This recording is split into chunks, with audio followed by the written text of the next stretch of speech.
All right, we are live here on the Multifamily Investor Nation Facebook page. Today, this afternoon, we have a special guest, Todd Heitner with Apartment Investor Pro.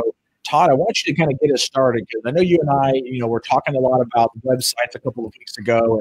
And, I thought it'd be a great idea for us to jump on this live feed, to be able to share with our own multifamily group about some of the things that you're doing, but really starting us off first by giving us information about, websites, why they're important for multifamily. But before we dive into that, talk to us a little bit about you and your background as it relates to this space. Sure. Yeah. So I've been doing web design in general for a long time, but for the past 15 years or so, specifically designing websites for real estate investors. I started off doing websites for single family investors and kind of branched into multifamily. So I've been doing that. Yeah, I guess that's about it as far as the business side of things. Just been focusing on the multifamily investor websites lately. Sure. And talk to us a little bit about, maybe the importance first of why a multifamily investor, or, mainly we're talking about the active syndicator, if you will, and why it's important for them to have a website. Yeah, there's a lot of reasons really, but I mean, first off, it makes you look more professional. I mean, people really expect any business nowadays to have a website. I mean, whether you're a plumber or whatever, like everybody has a website. So if you're saying that you're a business, but you don't have a website, then, it immediately raises doubts. People wonder, well, are they really in this? Are they really committed? So that's one thing, is just makes you look like a real business. But it really can do a lot for you though, too, kind of building, because this business is so much about trust and, relationships, and your website can have a lot to do with that. I mean, it kind of starts to build that relationship with people. They can, get information about your business, and it can say a lot about how trustworthy or how professional you are if it's done right. If you have a really professional looking website.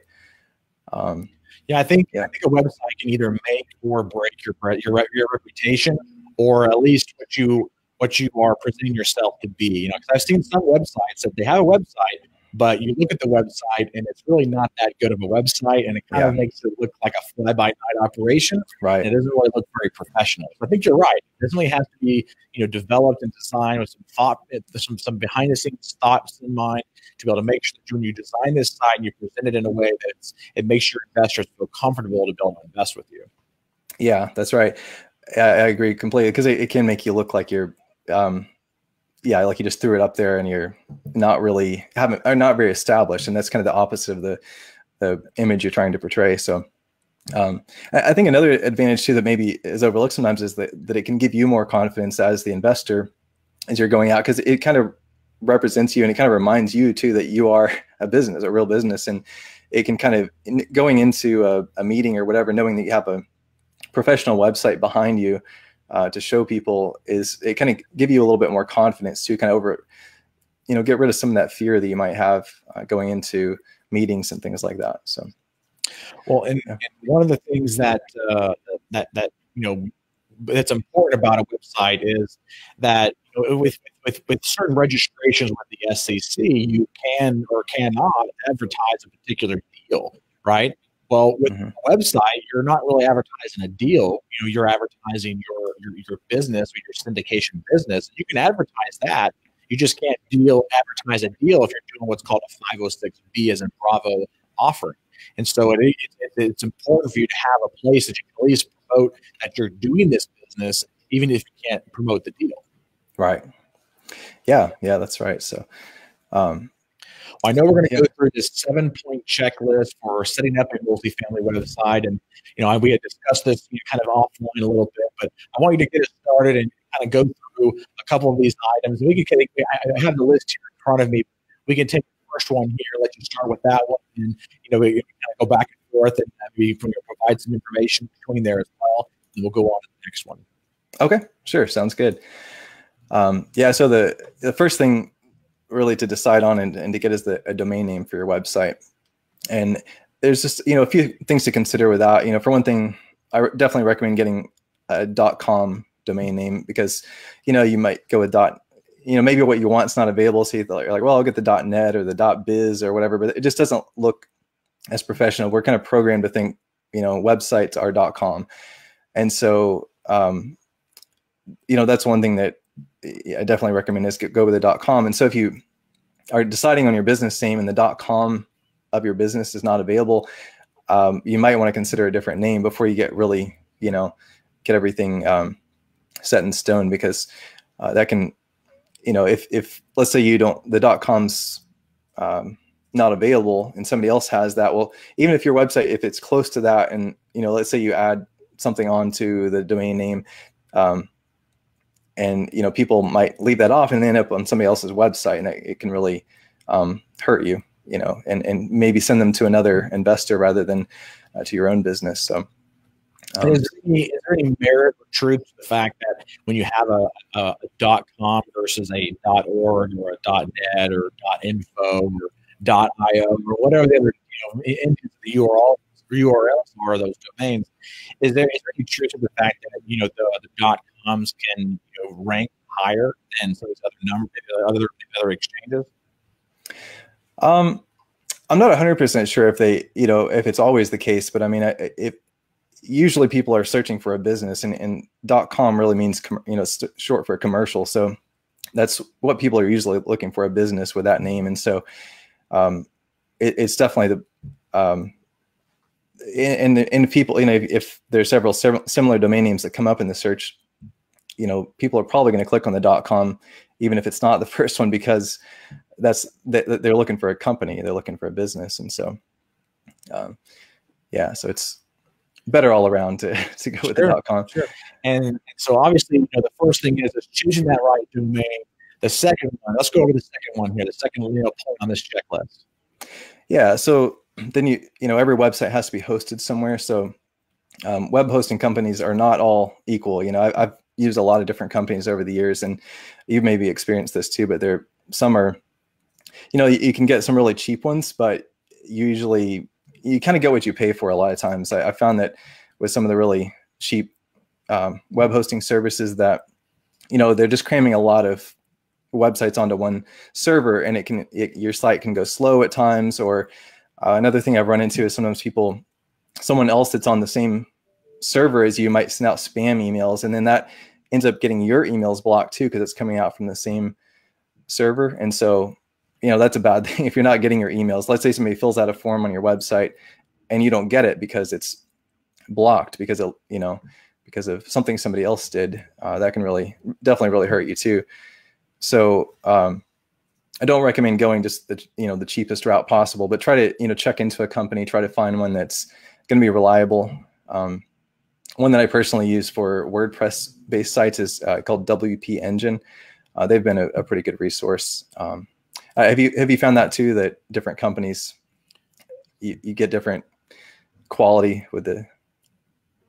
Yeah, a lot of it depends on how old their servers are. Because like right now, a lot of these servers are getting old and antiquated. They really aren't upgrading like they should. And so you want to make sure that you have a service that is constantly upgrading their equipment and keeping things current, various things like that. Because I know for a fact that does affect your page load speed, does affect your rankings, because it can affect your quality score with Google. And so if your quality score starts to go down because your page takes too long to load, it basically is not giving that user the best experience. So Google lowers the quality of your website, and you don't get as much traffic to it, especially on the organic side. And one of the things that we always use in our group is a website from Google, which actually put a little comment on here on this post here, so that people can see that there's a place that you can go on Google, so developers.google.com/speed, and it allows you to put your website in there and check how Google sees your website. And so it's important to see, is the hosting that you're using high quality enough that it's not going to ding you when it comes to that quality score that Google's always looking for. Yeah, that's a good thing to do, because it does have an impact, not only in your search engine rankings, but even when people go to your website, if it takes too long, they're just going to leave. And which is why Google views it so important, because if they're sending people to a website and everybody's leaving immediately, then that kind of hurts Google too. I mean, they want quick websites too. So, and you mentioned WordPress, and kind of dives into this number three, the set checklist, which is having a flexible content management platform. So, obviously that's what WordPress is a content management platform, but there's several other ones out there. So why is it specifically that you like WordPress versus maybe some of the other ones? Yeah, for one thing, it has been around for a while. It's very well established, but it's just the fact that it's so popular is actually kind of to all of our benefits, because there's so many tools available for it that you can, as far as plugins, themes, things like that, that can make it easier for you. If, let's say, you decide I want my website to do this, whatever it is, there's something out there somebody has already made that will do that, in most cases. So I found that to be one of the benefits, is that it is so popular that just about anything you can think of that you need your website to do, somebody has already done it. So you don't have to go out and hire a programmer to make something from scratch, because somebody's already done it. So I remember back in the days going in and actually coding HTML, and doing PHP and all this kind of stuff. And, now they come out with these. Around the time I started doing designs, which was the early 2000s, when WordPress really started getting, its feet under its legs, if you will, and started to really take some traction. But there was a lot of other ones out there. I mean, there was one called Joomla, and there was another one.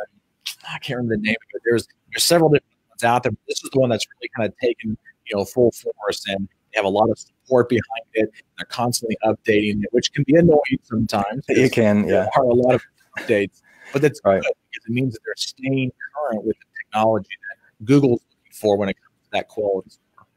Yeah, exactly. And it is getting better in time. Like, I agree. Some of those updates are annoying, especially if it causes something else on your website to break. But those things get resolved, and all those updates are good too, because some of those are for security purposes too. I mean, it keeps hackers out of your website. So it's good that's another thing. It's good to keep those things up to date, because just setting up the website and leaving it alone it could be dangerous, because people could hack into the site if you don't keep it up to date.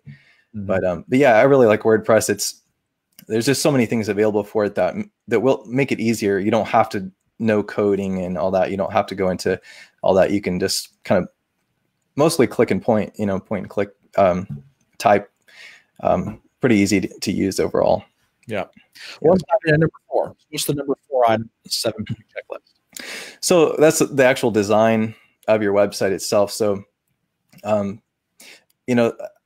this is an area where you tend to kind of get what you pay for too. Some people do, they'll try to use one of those do-it-yourself, website builder services, but I don't really recommend that, because a lot of times those look like a do-it-yourself website. And I know, people that are a little more tech savvy too can even look in the code and see, okay, this was built with, this website builder. So this is like Wix, right, exactly.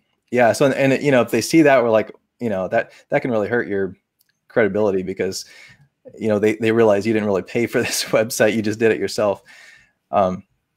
Which, there's kind of like two sides to that. Because, some people might look at that and go, oh, they've bootstrapped this thing. That's great. Bootstrapped investment or whatever. But, there's also the other side of it, is that they're not doing well enough to build up their own website, because websites are not that expensive.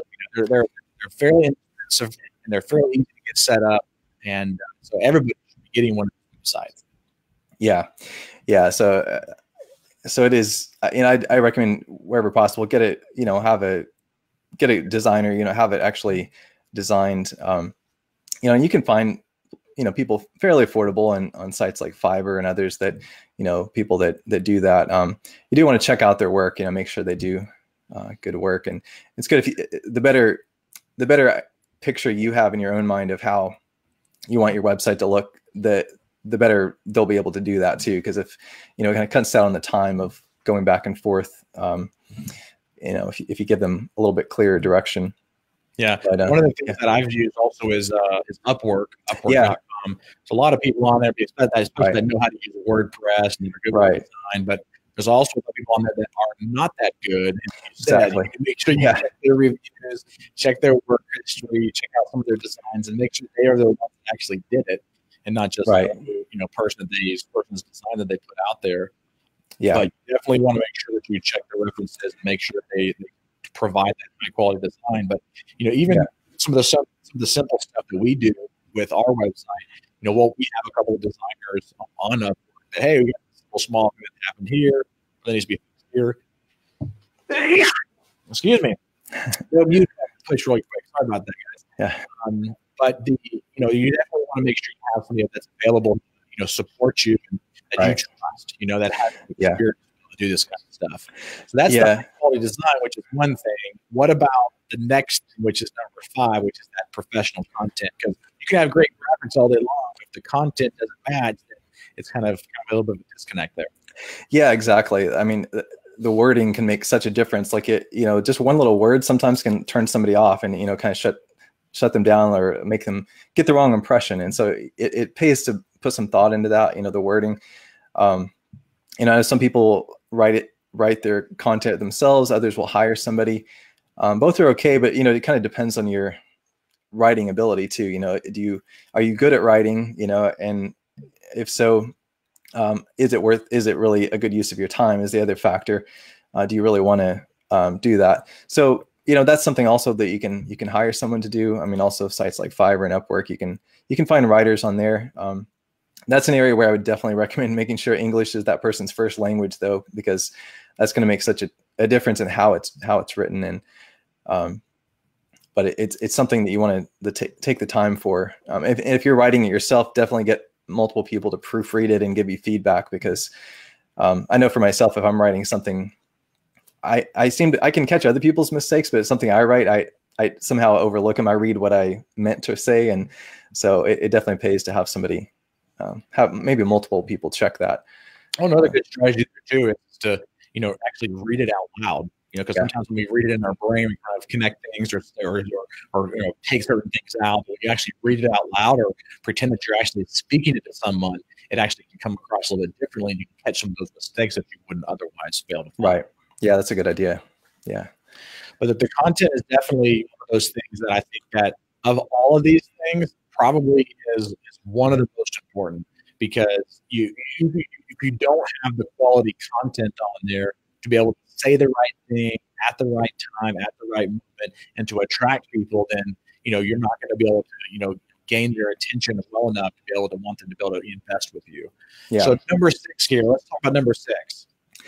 Yeah. So this is just the different elements on your website. Putting thought into what you want people to do when they get to your website. Do you want them to fill out an investor profile form? Well, if so, then you want to have that, draw their attention to that. So maybe have a button on your homepage, high up on the page, so that they see that, draw their attention to it. Maybe it's a different color than everything else. Draw their attention to that so that they will to go there. And of course, there's a lot of behind the scenes stuff with a website too, like contact forms, things like that. One of the things that there's a lot of free ones out there for WordPress, but one that I really like is it's a paid one, but it's called Gravity Forms, and I like it because it not only does it email you if somebody fills out a form, but it also will it saves those messages in your website, so you can log in and see those, because email is just not always 100% reliable. So I think it's important to have that kind of a fallback, a safety net, have it on your website. And also it does connect to a lot of other services and things you can do too, which is kind of another point we'll be talking about. But yeah, just really thinking it through, what you want people to do, drawing their attention where you want it to be, and having that the easiest thing for people to do, and where their eyes are drawn is what you want them to do. So just thinking through that process. Do you ever use a website or whatever called Hotjar? I see like heat maps and stuff. You said heat maps? Yeah, like Hotjar. Oh, okay. I haven't used that particular service. I have used a heat mapping service before. It's pretty cool, because you can just see like exactly what people are clicking on, what they're doing on your website, kind of visually, which is pretty neat. Yeah. I assume that does kind of the same kind of thing. Yeah, it has the ability to kind of see where it is, how far down are your viewers on the page scrolling down. So it gets like a heat map of the actual site of where they're going, how far down they're going, and also it kind of tells you where everybody's clicking and where their mouses are hovering over and stuff like that. So you can kind of see what people are looking at and what they're reading. And then you can, make some small little tweaks and changes to see, does that change and affect the heat map? And that way, kind of, maybe draw some attention to the area that you want them to in a different way, and allows them to be able to take some of the action that you really want them to take on the site.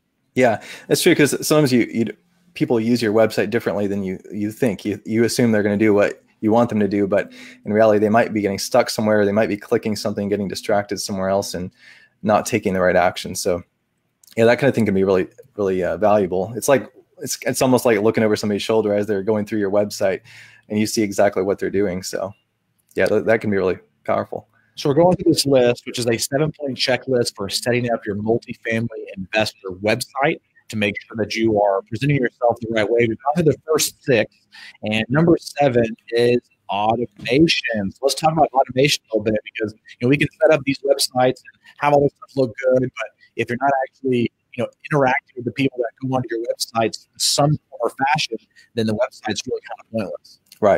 Right, exactly. And for me, I try to automate anything in my business that I can, because it there's a couple of reasons for it. One is it saves you time and effort, but another thing that we don't always think about is it gets things done consistently every time. So every time, let's say, for example, somebody comes to your website, they fill out an investor profile form, and that gets emailed to you, and then you have to manually respond to them, either call them or email them.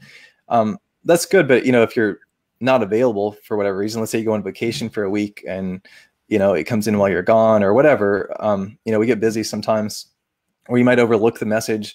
But if you can automate some of that process, that it's going to be better for everybody, because for example, you could put them into an email follow-up system that automatically sends them an email the same day, and then like a series of emails over the next couple of days.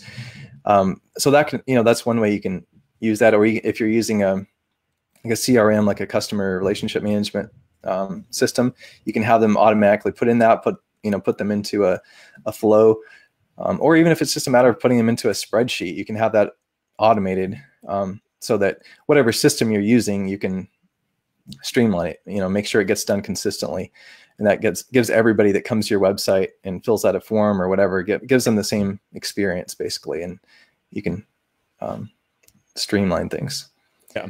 Well, and I think that when you have the automation in place, it makes you seem a little bit more well put together as well. Right. We talked about having, the proper domain gives you the proper notification that you're at .com, and, the high quality hosting which gives you the speed of the site, and then also having that WordPress platform so you can build on that high quality design and branding on top of a platform that's scalable and that's actually easy to use, but then also having that professional content. And those elements are all part of this checklist, but then number 7 is really kind of tying it all together and making sure that any of the stuff that you have on your website is automated and that you actually are responding. But I would say that one of the biggest downsides of automation is that a lot of times we forget to follow up, or we forget to do some of that in-person stuff, or that over the phone or over a Zoom meeting or something like that with our investors. And investors want to do that. They want to see that because they have to know, like, and trust you before they're going to invest with you or any of your projects. And one of the best ways you can do that is to have some FaceTime with them, whether it's over a cup of coffee or whether it be over a Zoom meeting or anything like that. And that way you can have that additional touch and that additional connection with your investor, so they have a higher likelihood of investing with you. And I was at an event this past, actually, I think it was in February, I believe. It was called the Traffic Conversion Summit, and a company called Digital Marker, by Ryan Dice, Roland Frazier, Perry Belcher, and Richard Leonard. They put that event on. Over 7,000 people were there. It's everybody and anybody around multifamily, but around online marketing was there.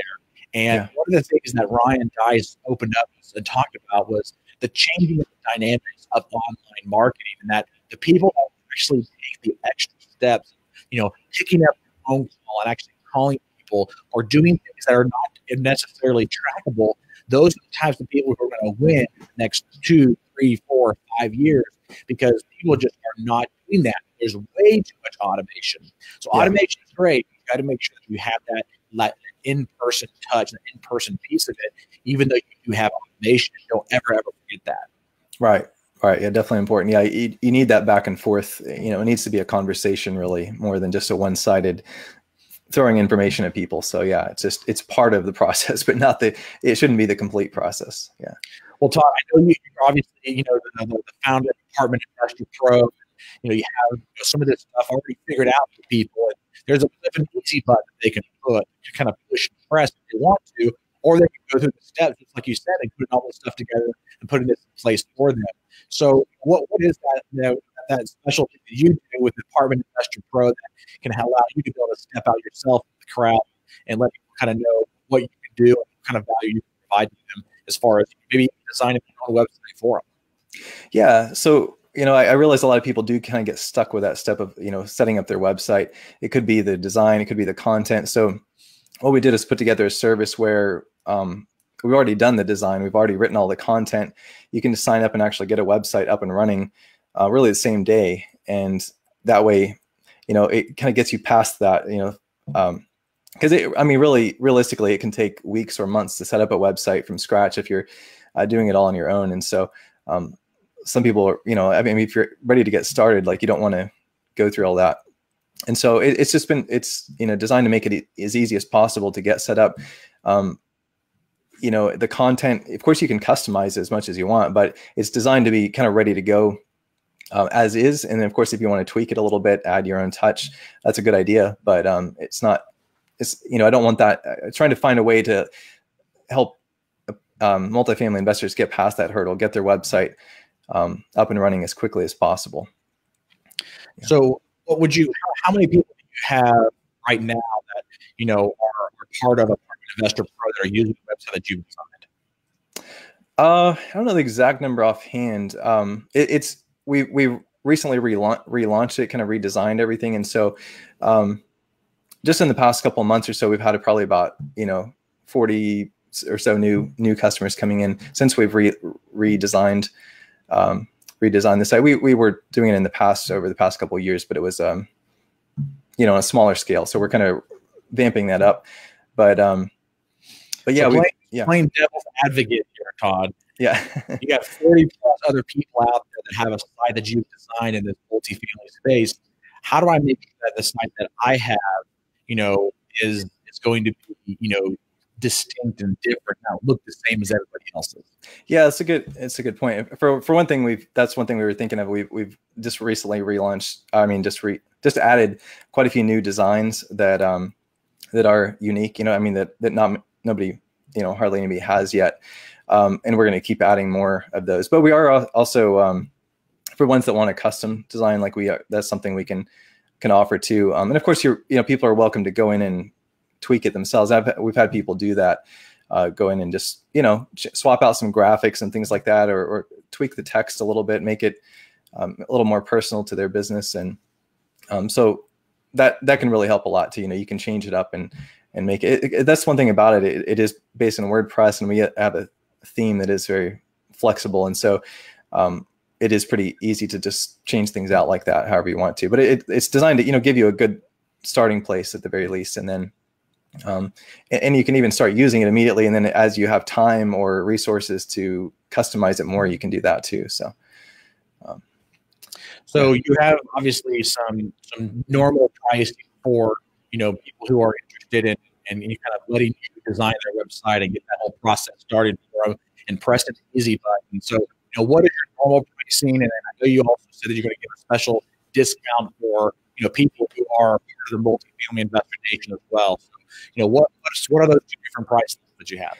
Yeah, so it's the normal setup fee is $997, but for Multifamily Investor Nation, we're knocking $200 off that. So so they have to go through the special link that will be included with this video, and they can get that special pricing. We also do have a resource there that's kind of a checklist that, based on what we've talked about today, kind of a quick guide for going through this if somebody wants to do it on their own, including even all the resources that I use for setting up websites. So that's available there too. But yeah, that page will have the special pricing with discounted setup. So I did go ahead and put in the comment section there the link to that. So if anybody's interested, they want to jump on there and kind of see maybe some example sites on there, designs that you've done. I'm sorry, what was that? There's an example, yeah, sites that you've done on there? Yeah, there's a demo site you can see, and yeah, and then as you actually sign up too, you can choose from the different designs as well. Now, what if someone wants to kind of like, have a design for 3 or 4 months, kind of freshen it up and do another design? Is that easily done too? Yeah, that can be done. Yeah, they can switch to a new design. Yeah, and we can help them, help to do that too.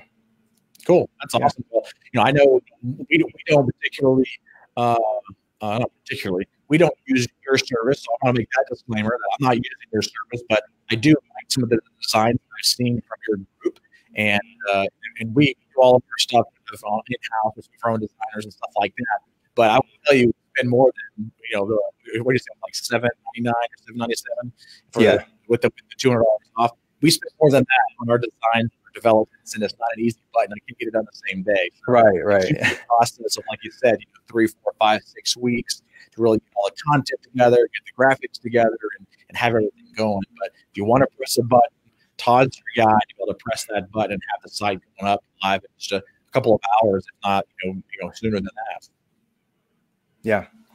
Yeah, exactly. Yeah, try to make it as quick and easy as possible. So yeah, it's pretty much just a matter of sign up, and then you connect your domain name to it, and it's ready to go. So yeah, that's awesome. Well, I did go ahead and put the link in the comments here, and for those of you who are watching this on YouTube, I'll also put it on the description inside of YouTube as well, so you can take a peek at that as well, kind of see what some of the specials are.